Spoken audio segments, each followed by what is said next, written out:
All right, joining me is Mr. Gurjit Singh. Mr. Singh is a former Indian ambassador to Ethiopia, Djibouti, the African Union, Germany, and Indonesia. Ambassador Singh, welcome to DD India News Hour.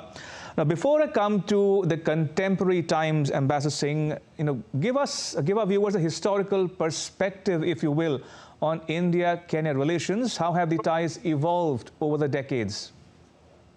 Thank you, Ramesh. India and Kenya are among the oldest formal relations between India and Africa. Even before independence, India had opened a commission over there with Apa Pant.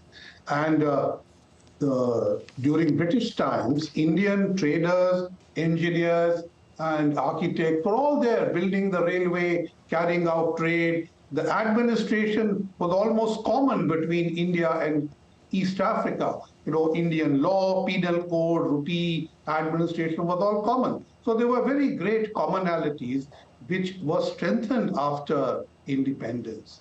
Now, there is a large Indian community which is extremely prosperous, and they contribute a lot to Kenyan development.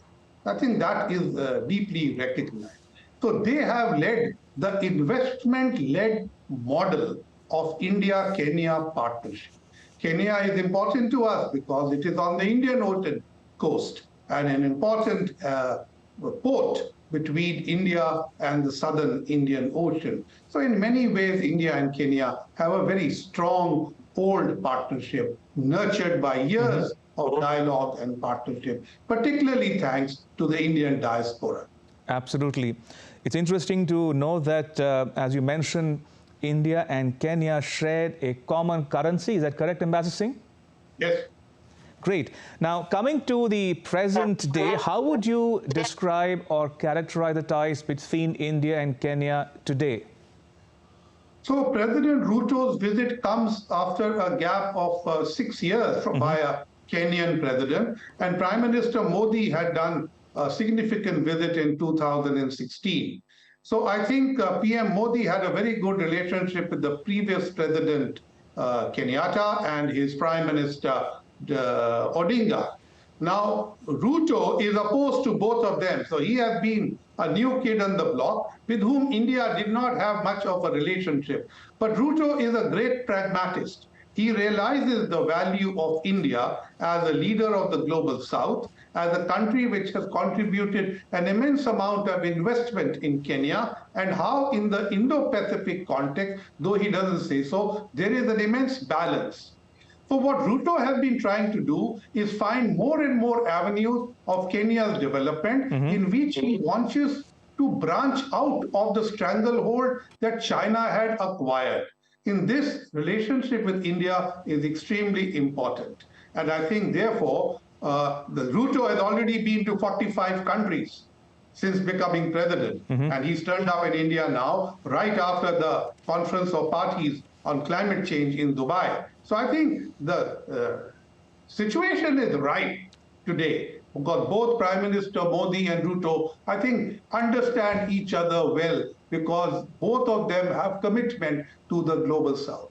Ruto has been positioning himself as another voice of leadership in the global south, particularly for Africa. And he has been saying much of what India said at the G20, particularly about reform of multilateral institutions, and instead of begging for climate finance, doing something about it yourself through a large amount of renewable energy. So these things resonate with India.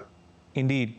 Ambassador Singh, I found it interesting that President Ruto said in that joint press statement with Prime Minister Modi at Hyderabad House in New Delhi that Kenya is in India for the long haul. And that, to my mind, is striking and self-explanatory as to where the two countries want to see themselves, in the years ahead. But talking about the central pillars of the relationship, what are the two countries doing, for instance, to boost trade and investment? Ambassador Singh? Thank you. So the trade is not great.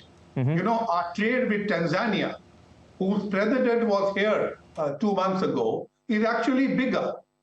Tanzania is a great utilizer of Indian lines of credit, which again, Kenya is not. Kenya represents the investment-led model, whereas Tanzania represents the LOC-led model. Now, is this undergoing change? Because I noticed that Kenya has agreed to borrow $250 million line of credit from India, which is quite unprecedented. In the past, they hardly ever used them. So this could be a significance of what long haul means. Are we going to do infrastructure? Are we going to do solar? Are we going to digital? I'm not very clear on that. But the fact that $250 million Kenya has agreed to borrow, this is significantly different from the earlier relationship with Kenya. Ambassador Singh, is there scope for India and Kenya to cooperate in third countries, say in Africa or the wider Indo-Pacific region? Well, you know, Kenya is the leading light of the East African community. Right. The East African community is the most robust, well-organized and growing regional organization in Africa. It now even includes the DR Congo from Central Africa. It has just admitted Somalia. So it is a growing area, and India's private sector-led relationship with Kenya, India's educational cooperation with Kenya, India's health and pharmaceutical cooperation with Kenya, all give a good basis for cooperation in the wider region. So therefore, Kenya is the springboard for India-East Africa cooperation, which is an area where I think we could well focus our attention. And finally, Ambassador Singh, very quickly, if you will, does people-to-people ties play a crucial role in bringing the two governments and peoples together of India and Kenya? You spoke about the historical ties between India and Kenya. What can the two countries do to ramp up or boost more interactions between their peoples? Actually, Kenya is an example where people-to-people cooperation has been more consistent and deep than government-to-government cooperation, which has been, varied. Sometimes it's there, sometimes it's missing. So I think the Indian people of Indian origin, are the biggest creators of employment in Kenya. The large number of new Indian companies who have invested in Kenya using its good base and ambience is very important. For my book, The Harambe Factor, when I interviewed Indian businessmen, the choice was Kenya to invest in.